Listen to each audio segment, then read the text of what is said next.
Start then. So it is my pleasure to introduce Beatriz Calvo-Martin. She is a professor of Spanish language and didactics at the Université Libre de Bruxelles and has a PhD in languages and literature.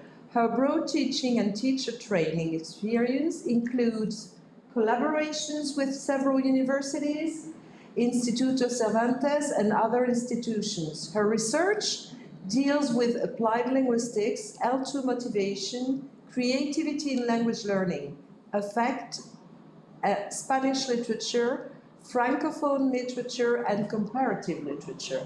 She's also the author of learning materials, Spanish for academic purposes, a novel, La Jola Invisibile, and 2 short stories published in Spain. Beatriz, if you're now ready, you can start.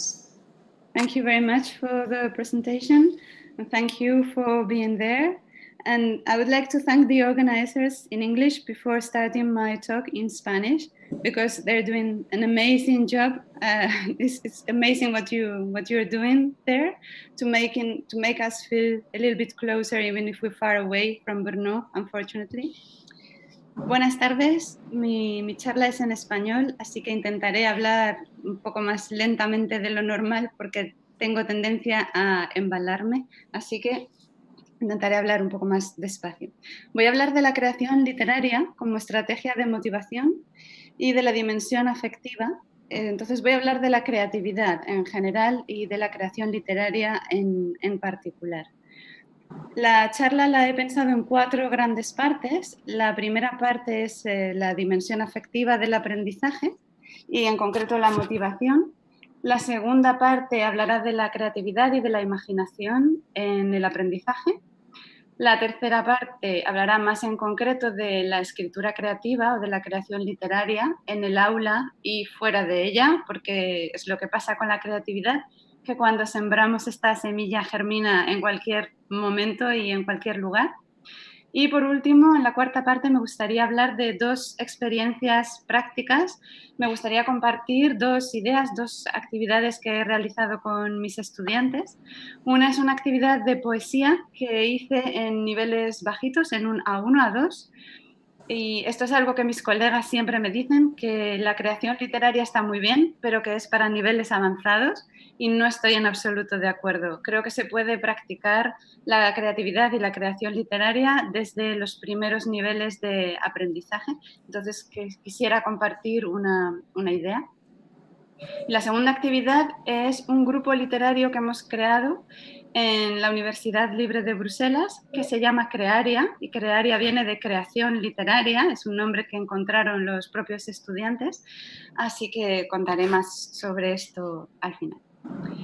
En primer lugar, hay que recordar algo que se ha repetido bastante a lo largo de distintas conferencias en estos 2 días, y es que el aprendizaje, la enseñanza-aprendizaje es una actividad eminentemente humana. Entonces, es necesario adoptar una perspectiva humanista para poder hablar de enseñanza-aprendizaje. ¿Y qué quiere decir esto? Quiere decir que tomamos al estudiante desde una perspectiva holística, es decir, de una manera global en sus aspectos cognitivos, emotivos o afectivos y también físicos, de una manera completa. Y para eso podemos decir que enseñar no es adiestrar y que el rol del profesor no es el de proveer un servicio y que el estudiante sea un cliente que recibe ese servicio.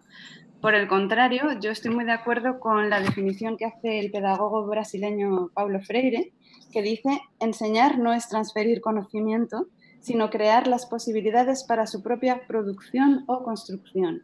Es el propio estudiante el que va a crear ese conocimiento. Nosotros somos los facilitadores, los guías, los acompañantes, todas estas funciones importantes para el profesor que no son las tradicionales, digamos. Héctor Ruiz Martín, en un libro muy reciente que os recomiendo muchísimo, que se llama Cómo aprendemos, que es de 2020, también define la enseñanza como ayudar a aprender, en la misma línea. Enseñar es ayudar a aprender. Este es nuestro papel. Y para poder construir ese conocimiento, los estudiantes tienen que utilizar su curiosidad. La curiosidad, tal como la define Paulo Freire, es epistemológica Y una curiosidad epistemológica quiere decir crítica y una curiosidad que sirve para conocer. Entonces, con todo esto, tenemos que tener en cuenta la dimensión afectiva del aprendizaje. Y en concreto, dentro de esa dimensión afectiva está la motivación. De lo primero que yo aprendí cuando empecé a formarme como profesora de lenguas es que sin motivación no hay aprendizaje. Eso es así. Puede ser una motivación extrínseca o intrínseca, podemos influir en ella los profesores, pero si no hay motivación, no hay aprendizaje. ¿Y qué es la motivación? Según la definición de Héctor Ruiz Martín, es un estado emocional que nos impulsa a emprender y a mantener una conducta con un objetivo determinado. Esto es muy importante, el objetivo determinado, porque tener motivación y pasárselo bien y divertirse es fantástico en cualquier momento y ocasión, pero para nosotros el objetivo es aprender, es que los estudiantes aprendan. Entonces, siempre tenemos que realizar actividades motivadoras, pero que tengan un objetivo claro de aprendizaje.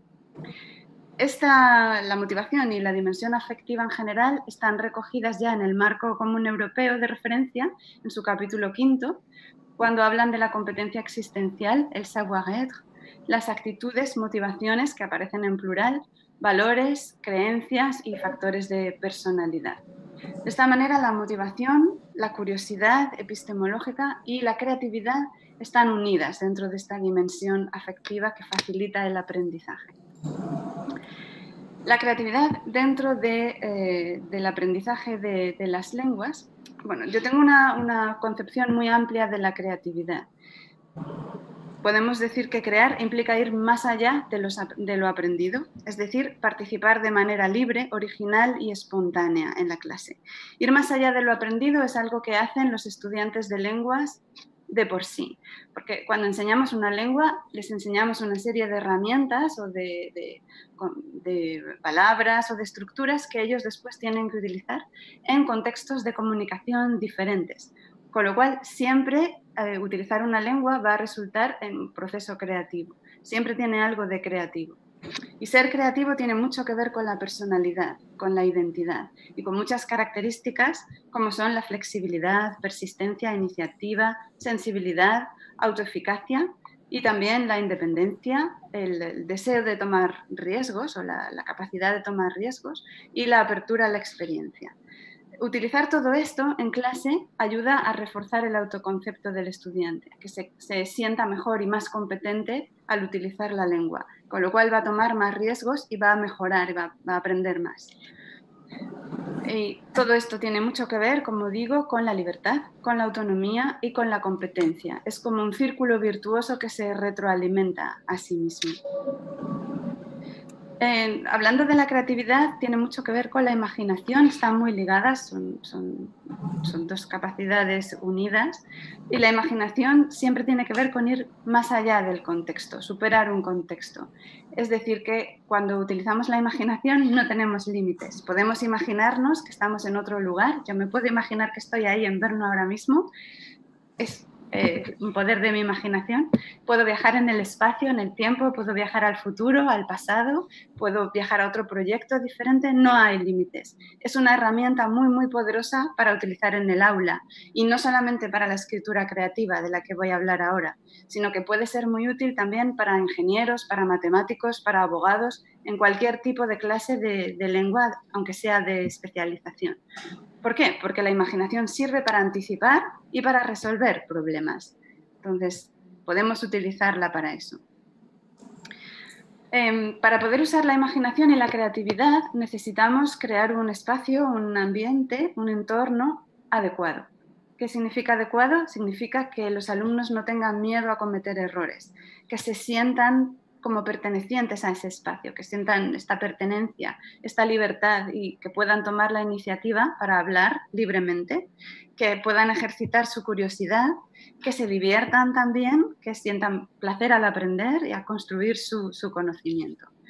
Cuando estamos generando un pensamiento positivo en la clase, estamos ayudando a que el aprendizaje sea muchísimo más eficaz, mucho más efectivo. Y que hay que aprovechar esta imaginación para el aprendizaje. Si vamos más concretamente a hablar de la escritura creativa en la clase y fuera de ella, como decía, hay que decir que esto, como he dicho al principio, es una herramienta muy útil en cualquier nivel de aprendizaje, desde los primeros niveles. Es muy gratificante, además, que los estudiantes utilicen su creatividad y que escriban textos propios, porque se van a dar cuenta de que pueden hacer muchísimo más con la lengua de lo que piensan, desde los primeros niveles. Van a usar su libertad, el juego y la apropiación, la exploración de la lengua para expresarse ellos mismos. Es fantástico para que se sientan con poder con esta lengua nueva. Otro elemento que puede ayudar mucho en los primeros pasos con la creatividad y con la creación literaria es que trabajen de manera colaborativa, en equipos, porque se crea más confianza, se sienten más reforzados, sienten que pertenecen a este grupo. Esta pertenencia es muy importante para que se sientan capacitados, y además pueden tener el feedback, la retroalimentación de sus compañeros, se pueden enriquecer mutuamente. Y esto crea una relación mucho más horizontal, también con el profesor, y no vertical de jerarquía. Así pueden tener el refuerzo interpares que les va a ayudar a avanzar con mucho más gusto y divirtiéndose más. ¿Cuáles son los posibles detonantes de la creatividad? Hay muchos. Voy a hablar de la escritura creativa, pero podemos partir de muchísimos elementos. Las imágenes, y no hablo solamente de fotos o de dibujos, también podemos trabajar, y yo lo hago a menudo, con las imágenes mentales. Eso desde niveles muy bajos. Podemos hacerles que cierren los ojos, que se imaginen lo que nosotros digamos, haciéndoles preguntas, o hacer que se imaginen un recorrido por un bosque o lo que queramos, y que después abran los ojos y que hablen entre sí o que escriban lo que han visto. Y así se van a dar cuenta de que con un input igual, cada uno tiene unas imágenes mentales muy diferentes. Y esto se puede utilizar para revisar tiempos verbales del pasado o un vocabulario específico que queramos revisar, lo que queramos. Podemos hacer miles de cosas. La imaginación no tiene límites. También podemos utilizar la música como un detonante de la creatividad. Igual, escuchar una música, incluso sin letra, cerrar los ojos y empezar a imaginar y hacerles preguntas, el típico juego de: si esta música fuera un paisaje, ¿qué paisaje sería? Si fuera un personaje, ¿qué personaje sería? Y que ellos escriban después un texto a partir de lo que han visto escuchando la música. Podemos utilizar también, por supuesto, textos, temas, un proyecto común. En fin, hay muchísimas posibilidades para la escritura creativa. Yo voy a hablar de dos experiencias, como anunciaba. La primera, es una experiencia con poesía que hago habitualmente en niveles bajos, en el A1, en el A2, y que me funciona muy, muy bien. Cuando anunciamos en clase que vamos a hacer una actividad con poesía, lo primero es una reacción de pánico total en los estudiantes, porque sienten que no son capaces, en un nivel tan bajito, de escribir un poema, obviamente. Pero hay que darles confianza, y al final van a ver que sí que pueden, lo cual es muy, muy gratificante y es fantástico para su autoestima y su autoconfianza y su autoeficacia. Entonces, lo que yo hago, una idea, es en el tema de la comida poner estos dos extractos de poemas, uno de Pablo Neruda, el poeta chileno, y otro de Miguel Hernández, un poeta español, que son poemas sobre la cebolla, nada más prosaico en el mundo. Y sin embargo son fantásticos, son bastante simples, el vocabulario no es muy difícil, los podemos leer con ellos, trabajar la musicalidad de la lengua, el vocabulario, las estructuras, etc. Y después que ellos escriban un poema por etapas. Estas son las etapas. En primer lugar, se ponen en parejas y eligen otro alimento o una bebida. Yo lo hago con la comida, pero se puede hacer con cualquier otro tema, y entonces hay que buscar un poema adecuado. Incluso estaba pensando con ingenieros o con algún tipo de especialistas en algo técnico, se pueden buscar poemas futuristas, seguro que hay poemas para todos los temas. Entonces, se ponen en parejas, se hace una lluvia de ideas, de palabras, ya sean verbos, adjetivos o nombres, que ellos relacionen con esta comida o con esta bebida. Y puede ser algo tan evocador, por ejemplo, para mí, como el chocolate, desde que vivo en Bélgica aún más tentador. Y hay un montón de palabras de tipo, yo qué sé, tentación, deseo, oscuro, no sé, evocadoras, que para mí estarían ligadas al chocolate, pero puede ser el café o puede ser cualquier otra comida o bebida, desde algo tan prosaico como la cebolla a cualquier alimento. Y después cogen la estructura del poema y van reemplazando las palabras según su categoría gramatical. Nombre por nombre, adjetivo por adjetivo y verbo por verbo. De tal manera que al final tienen un poema y salen resultados preciosos, bastante bonitos. Y leemos este poema en clase y generalmente los compañeros aplauden por la sorpresa y por la maravilla de ver lo que son capaces de hacer. Y finalmente podemos publicar estos poemas o bien en la plataforma de la universidad o en un blog literario que tengamos o en libros si queremos, lo que queramos, pero darle publicidad porque esto realmente refuerza la autoestima de los estudiantes. Creo que es muy positivo hacerlo. Esta era la primera actividad y la segunda y última es una actividad que llevo haciendo 2 años en niveles avanzados, B2, C1, que es la construcción de un grupo literario que se llama Crearia, que ya dije que viene de creación literaria, y son los propios estudiantes los que encontraron el nombre, lo eligieron ellos. Y bueno, está siendo una experiencia increíble, fantástica, todo lo que diga es poco. El primer año fue algo mucho más limitado, lo hice dentro de un marco de una clase de máster que doy en lenguas y literaturas modernas, porque tenía un grupo pequeño de unos 10 estudiantes, que es algo extraordinario para mí. Generalmente tengo grupos muy numerosos en español, desde 40, 50, 60 hasta 100 estudiantes por grupo, con lo cual este grupo de 10 personas me pareció un momento óptimo para aprovechar y practicar con esto, que era algo que me apasionaba y que me apasiona. Hicimos este grupo literario. En 2018-2019 lo trabajamos en clase con talleres de escritura creativa que yo daba en clase. Hicimos talleres sobre el juego en la lengua, con textos de Cortázar, de Jardiel Poncela, eliminando una vocal, haciendo todo tipo de juegos. Y también hicimos talleres literarios con microrelatos. Leímos microrelatos y ellos escribieron.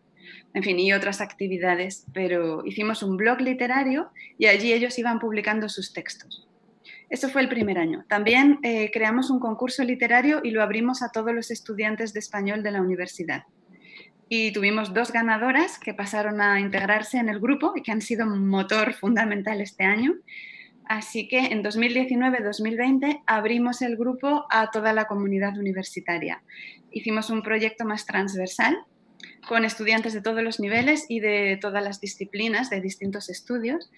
Y bueno, ha sido fantástico. Tenemos reuniones generalmente semanales. Las tuvimos presenciales durante la primera parte del año. Cuando llegó el confinamiento, ellos mismos pidieron seguir con las reuniones en Zoom, así que hemos seguido viéndonos y cuando terminó el confinamiento hemos seguido viéndonos en presencial, así que están súper motivados y ahí estamos. Escriben de manera muy diferente, pero cada uno tiene su estilo y escriben muy bien, todos ellos. Y hemos tenido un montón de proyectos comunes. Por ejemplo, hemos hecho un diccionario creativo. Hemos hablado de distintos temas, de objetos, de canciones. Escribimos un montón de textos sobre el confinamiento y nos presentamos a un concurso literario en España. Todavía no tenemos resultado, pero bueno, estamos esperando. Lo importante no es ganar, sino participar, como se suele decir. Y también practicamos con intercambios epistolares entre nosotros, así que hemos practicado un montón de tipos de textos diferentes. Este es nuestro blog, os invito muy cordialmente a que lo visitéis, se llama crearia.home.blog, ahí lo tenéis y ahí están los textos, si hacéis clic en cada una de las imágenes tenéis los textos escritos por los participantes, por los estudiantes y son buenísimos todos ellos. Hemos trabajado el intercambio, los neologismos, la identidad, nos llamamos los crearianos o las crearianas, y la motivación y el autoconcepto. Ha sido realmente un trabajo fantástico.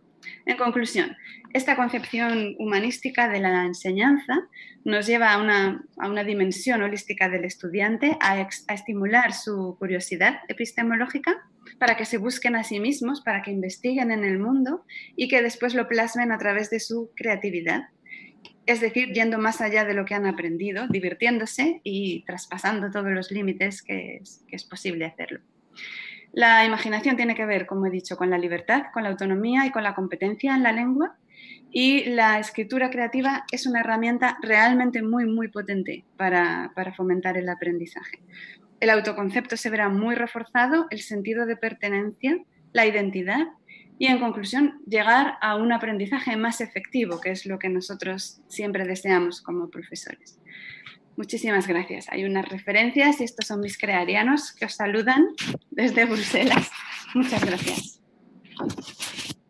Thank you very much, Beatrice.